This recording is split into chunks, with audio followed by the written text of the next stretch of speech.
नमस्कार दोस्तों, स्वागत है आप सभी का आपके अपने इस यूट्यूब चैनल बाय एमडी धीवर पर। दोस्तों, जितने भी लोग डीएलएड थर्ड काउंसलिंग 2025 का बेसब्री से इंतजार कर रहे थे, उन सभी लोगों के लिए गुड न्यूज है। एससीईआरटी के द्वारा डीएलएड थर्ड काउंसलिंग 2025 का जो डेट है ना, वह अनाउंस कर दिया गया है। तो आज के इस वीडियो में जानेंगे कि डीएलएड थर्ड काउंसलिंग का जो डेट है वो कब है, ये जानेंगे। साथ ही जानेंगे कि ना इसमें कितना मेरिट लिस्ट निकलेगा, ये जानेंगे। उसके अलावा इस वीडियो में डिस्कशन करेंगे कि कितने नंबरों वालों का ना यह जो डीएलएड थर्ड काउंसलिंग है उसमें नाम आ सकता है, इसके बारे में बात करेंगे कि कितना नंबर तक की उन लोगों का ना आ सकता है, इसके बारे में बात करेंगे। साथ ही इसके प्रोसेस के बारे में बात करेंगे कि जब आप लोग ना काउंसलिंग कराओगे ना थर्ड काउंसलिंग, तो उसमें ना कितना कॉलेज आप लोग चयन कर सकते हो, इसके बारे में जानेंगे। और साथ ही एक सवाल के बारे में और जानेंगे, जिन लोगों ने पहले काउंसलिंग कराया था DElEd first counselling, second counselling, और उन लोगों को अभी तक की ना नाम नहीं आया, तो उन लोगों को डालना पड़ेगा या नहीं डालना पड़ेगा थर्ड काउंसलिंग, इन तमाम विषयों के बारे में ना विस्तार पूर्वक हम लोग बात करेंगे। ठीक है, तो चलिए ज्यादा देर ना करते वीडियोस को फटाक से शुरू करते हैं। उससे पहले आप सभी लोगों से एक हम्बल रिक्वेस्ट रहेगा कि अगर आप लोगों ने चैनल को अभी तक की सब्सक्राइब नहीं किया तो चैनल को सब्सक्राइब कर दीजिए और बेल आइकन को दबा दीजिए, ताकि इसी प्रकार से जब भी मैं लेटेस्ट न्यूज लेकर आऊँ ना, तो आप लोगों को प्रॉपर टाइम पे इसका न्यूज मिल सके। ठीक है, तो चलिए ज्यादा देर ना करते हुए वीडियोस को फटाक से शुरू करते हैं। तो सबसे पहले सवाल पे आते हैं कि डीएलएड थर्ड काउंसलिंग जो है ना, वो 14 नवंबर से लेकर की 16 नवंबर तक की उसका डेट दिया गया है। ठीक है, तो आप लोगों को क्या करना है, 14 से लेकर की 16 मतलब 3 दिनों को आप लोगों का टाइम दिया गया है डीएलएड थर्ड काउंसलिंग के लिए। तो उन सभी लोगों का, जिन लोगों का नाम अभी तक की एक भी काउंसलिंग में नहीं आया होगा ना, और जिन लोगों का एक दो काउंसलिंग में आया होगा लेकिन उन्होंने किसी कारणवश रिजेक्ट कर दिया होगा ना, तो उन तमाम लोगों को डीएलएड थर्ड काउंसलिंग में फॉर्म फिल करना पड़ेगा। ठीक है, और 14 तारीख से लेकर की 16 तारीख तक की 3 दिनों का डेट मिला गया है। तो इस 3 दिनों में उन लोगों को चॉइस सेंटर पे जाकर के ना आप लोगों को काउंसलिंग करा लेना है। ठीक है, उसके अलावा चाहो तो अपने सेल फोन से भी आप लोग ना जो थर्ड काउंसलिंग है वो कर सकते हो। उसके साथ ही साथ आप लोगों का जो पुराना फीस लगा था ना, सेम उतना ही फीस अभी भी लगेगा। ठीक है, और दूसरा सवाल पे अब आते हैं। दूसरा सवाल ये है कि जिन लोगों ने पहले काउंसलिंग कराया था लेकिन अभी तक की कोई भी उन लोगों का नाम नहीं आया है, तो उन लोगों को कराना पड़ेगा या नहीं कराना पड़ेगा डीएलएड थर्ड काउंसलिंग। तो उन सभी लोगों को मैं ये बता दूं, तमाम वो जो कैंडिडेट जिन लोगों ने DElEd first counselling, DElEd second counselling कराया है ना, और जिन लोगों ने नहीं कराया, उन तमाम लोगों को ना डीएलएड थर्ड काउंसलिंग कराना पड़ेगा अगर उन लोगों को किसी कॉलेज में एडमिशन लेना है तो। ठीक है, एससीईआरटी ने साफ साफ अपने निर्देश में ये कहा है कि तमाम वो कैंडिडेट जिन लोगों ने डीएलएड थर्ड काउंसलिंग कराया है पूर्व में और जिन लोगों ने अभी तक की नहीं कराया है, उन दोनों कैंडिडेट अगर डीएलएड थर्ड काउंसलिंग में शामिल होना चाहते हैं तो उन तमाम कैंडिडेट को डीएलएड थर्ड काउंसलिंग कराना पड़ेगा इन 3 दिनों के अंदर। 14 से लेकर के 16 तारीख तक की ना उनका जो डेट दिया है, उन 3 दिनों के अंदर उन लोगों को थर्ड काउंसलिंग कराना पड़ेगा। और थर्ड काउंसलिंग के साथ साथ ना जितना फीस फर्स्ट से काउंसलिंग और सेकंड काउंसलिंग में लगा था, उतना ही फीस अभी भी आप लोगों को पे करना पड़ेगा। ठीक है, उसके अलावा ना एक सवाल पर और आते हैं। आप लोगों को ना कॉलेज चयन करने के लिए ना अधिकतम 5 कॉलेज आप लोग चयनित कर सकते हो अपने काउंसलिंग में। ठीक, और मिनिमम ना आप लोग चाहो तो 1 कर सकते हो, लेकिन मैक्सिमम आप लोग 5 कॉलेज का चयन कर सकते हो। ठीक है, तो ये आप लोगों को देखना है कि कौन कौन से कॉलेज में आप लोगों को एडमिशन लेना, उसका पूरा लिस्ट एससीईआरटी की वेबसाइट पर डला हुआ है। उसके अलावा मैं अपना टेलीग्राम चैनल पर दोबारा डाल दूंगा कॉलेज का जितना भी लिस्ट है, प्राइवेट और गवर्नमेंट दोनों कॉलेज का। ठीक है, तो वहां से आप लोग देख करके चयनित कर लीजिएगा।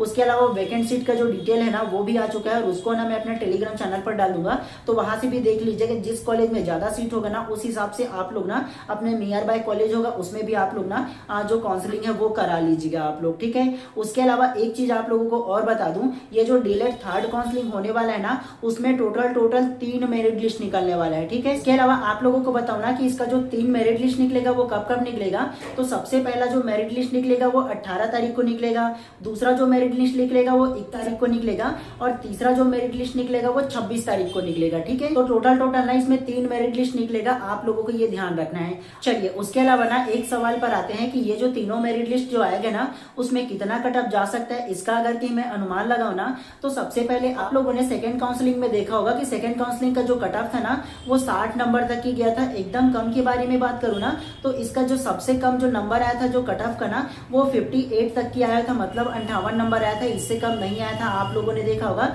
जो छठवां जो मेरिट लिस्ट निकला था उसमें। तो इसमें अगर कि एक्सपेक्ट करें ना कि थर्ड जो काउंसलिंग है उसमें कितना कट ऑफ जा सकता है, तो मिनिमम अगर जा सकते हैं ना तो 45 से नीचे नहीं जाएगा, ये कंफर्मेड है। ठीक है, क्यों बोल रहा हूँ, क्योंकि देखो हाई कट ऑफ आप लोगों ने देखा होगा गया होगा, तो मिनिमम अगर जाएगा ना तो 45 जा सकता है, इससे नीचे कट ऑफ नहीं जाने वाला। और मैक्सिमम की बात करूँ ना तो 50 के आसपास रहेगा ही रहेगा, जिसमें ये जो कट ऑफ होने वाला है वो। ठीक ठीक है। और ये पूरे के पूरे अंदाजे के तौर पे बता रहा हूँ, गेस करके बता रहा हूँ, ऊपर नीचे थोड़ा बहुत हो सकता है। चलिए उसके अलावा ना अंतिम सवाल के ऊपर आगे बढ़ते हैं। आप लोगों के मन में एक सवाल ये आ सकता है कि हमें किस प्रकार से काउंसलिंग करना चाहिए। मतलब आप लोगों के मन में ये सवाल आ सकता है कि किस प्रकार से कॉलेज का चयन करना चाहिए। तो कॉलेज चयन की बात अगर हो रही है ना, तो आप लोग सबसे पहले जो वैकेंट सीट का डिटेल है वो देख लीजिए, और उसको देखने के बाद ना या तो अपने नियर बाय का कॉलेज हो उसको डालिए, या अगर आप लोग एफर्ट कर सकते हो ना तो जो दूरस्थ इलाका में जो कॉलेज है ना, तो उस कॉलेज में देख लीजिएगा कि वहां का कट ऑफ कितना गया है, जो वैकेंट सीट में डिटेल होगा उसमें, और उस कट ऑफ के हिसाब से आप लोग ना कॉलेज का चयन कीजिएगा, तो उसमें आप लोगों का एडमिशन हो सकता है। ठीक है, अगर 2 साल एडजस्ट कर सकते हो तो थोड़ा सा दूरस्थ जो अलग टाइप से इलाका होगा ना, जो शहर से दूर होगा ना, तो उस टाइप के इलाके में आप लोग जरूर डालिएगा। चलिए उसके बाद ना आप लोगों को SCERT के द्वारा जो PDF आया हुआ है ना, उसका हम लोग ना विस्तार पूर्वक थोड़े से विश्लेषण कर लेते हैं, ताकि ना कब कब क्या क्या इसका डेट आएगा, कब क्या है, इन सारी चीजों के बारे में आप लोगों को पता चले। तो चलिए सबसे पहले हम लोग ना SCERT का जो PDF आया हुआ है ना, उसका जो डेट है उसको देख लेते हैं। तो सबसे पहले आप लोग देखना चाहो ना, तो रायपुर दिनांक 10/11/2025 अर्थात कल ही ना इसे एक्सेप्ट किया गया है, और आज ना SCERT के वेबसाइट पर ना अपलोड किया गया है। ठीक है, तो सबसे पहले ना इसका जो मेन हेडलाइन है ना उसे ध्यान से पढ़िए। DLED, BEd, BSc BEd, BA BEd पाठ्यक्रम 2025-26 शेष रिक्त सीटों में प्रवेश के लिए अंतिम चरण का प्रवेश सूची करके ना ये जो नोटिफिकेशन है वो आया है। तो सबसे पहले ना हम लोग ना इसके जो क्या क्या इसमें बोला गया है, कब कब इसका दिनांक है, कब कब इसका काउंसलिंग प्रक्रिया, इसके बारे में जान लेते हैं। तो सबसे फर्स्ट को सबसे पहले आप ध्यान से पढ़िए। छत्तीसगढ़ राज्य के निजी शिक्षण महाविद्यालयों संस्थाओं में संचालित DLED, BEd, BA BEd, BSc BEd एवं DLED पाठ्यक्रम सत्र 2025-26 में प्रवेश प्रक्रिया परिषद द्वारा प्री DLED प्री BEd परीक्षा 2025 के प्राप्तांक के आधार पर तथा BA BEd BSc BEd में +2 के प्राप्तांक के आधार पर 2 चरणों में किया गया है। दूसरे चरण के पश्चात राज्य के विभिन्न शिक्षा महाविद्यालयों संस्थाओं में रिक्त सीटों के विरुद्ध अंतिम चरण की प्रवेश प्रक्रिया निम्नानुसार जारी किया गया है। तो इसमें जो जो डेट दिया है ना, उसको सबसे पहले आप लोगों को ध्यानपूर्वक देखना है। ठीक है, सबसे पहले इसमें विवरण करके दिया है, जिसमें अलग अलग जो पाठ्यक्रम है ना उसका नाम दिया गया है। ठीक है, उसके अलावा सबसे फर्स्ट को जो दिया है उसको ध्यान से पढ़िए। पूर्व चरणों में पंजीकृत अभ्यर्थी जिन्होंने किसी महाविद्यालय संस्था में प्रवेश नहीं लिया है, वे निःशुल्क एक्टिव एवं इनएक्टिव दोनों ID के छात्र तथा जो पहली बार पंजीयन करा रहे होंगे, वे निर्धारित राशि के शुल्क के माध्यम से किसी एक महाविद्यालय संस्था में विकल्प ऑनलाइन लेने की तिथि। तो ये जो अलग अलग जो बोला गया है ना, उसमें ये बोला गया कि जितने भी ना कैंडिडेट होंगे ना, जिन लोगों ने विद्यालय में प्रवेश नहीं लिया, मतलब जिन लोगों का एडमिशन अभी तक की नहीं हुआ है ना, तो उन लोगों को ना शुरुआती से उन लोगों को ना ये जो नया जो काउंसलिंग है ना उसमें फॉर्म फिल करना होगा, अगर उन लोगों को प्रवेश चाहिए होगा तो। ठीक है, उसके अलावा जो प्रवेश लेने की जो डेट है ना उसको ध्यान से देखो। 14/11/2025 को प्रातः 10:30 बजे से 16/11/2025 शाम 10 बजे तक की। तो आप लोगों को ना केवल 3 दिनों का टाइम दिया गया है। ठीक है, तो 3 दिनों में आप लोगों को ना जितने भी कैंडिडेट है ना, चाहे वो BA के हो, BEd के हो, DLED के हो, और चाहे BA BSc BA BEd किसी भी स्ट्रीम में अगर आप लोग इंट्रेंस एग्जाम दिए होंगे ना, अगर आप लोगों को काउंसलिंग करना है ना, तो सारे लोगों को काउंसलिंग कराना पड़ेगा। ठीक है, उसके अलावा दूसरा को ध्यान से पढ़िए, अंतिम चरण की प्रथम सूची जारी करना। तो अंतिम चरण की जो प्रथम सूची जारी होगा ना, वो 18/11/2025 को ना सबसे पहला लिस्ट जारी होगा इसमें। ठीक है, उसके अलावा तीसरा को देखिए, महाविद्यालय में प्रवेश की तिथि। तो महाविद्यालय में प्रवेश की तिथि क्या है, 18/11/2025 से 20/11/2025 शाम 5 बजे तक की, मतलब 3 दिनों का टाइम इसमें भी आप लोगों को दिया गया है। ठीक है, प्रवेश लेने के लिए। उसके अलावा चौथा को पढ़िए, अंतिम चरण की द्वितीय सूची। तो दूसरा मेरिट लिस्ट कब आएगा इसका, तो दूसरा 21/11/2025 को दूसरा मेरिट लिस्ट आएगा। ठीक है, जब आप लोग इसमें फॉर्म फिल करोगे तो। उसके अलावा पांचवा, प्रवेश की तिथि, मतलब महाविद्यालय में प्रवेश की तिथि कब कब है, तो आप लोगों का देखो 21/11/2025 से 24/11/2025 शाम 5 बजे तक की। तो इसमें भी आप लोगों को 3 दिनों का टाइम दिया गया है आप लोगों का एडमिशन लेने के लिए। उसके अलावा छठवा देखो, अंतिम चरण की अंतिम सूची, मतलब तीसरी सूची बोला है, वो 26/11/2025 को आएगा। और उसके अलावा महाविद्यालय में प्रवेश की तिथि कब दिया गया है, तो 26/11/2025 2025 से लेकर के 27/11/2025 को दिया गया है। ठीक है, इसमें आप लोगों को केवल 2 दिनों का टाइम दिया गया है।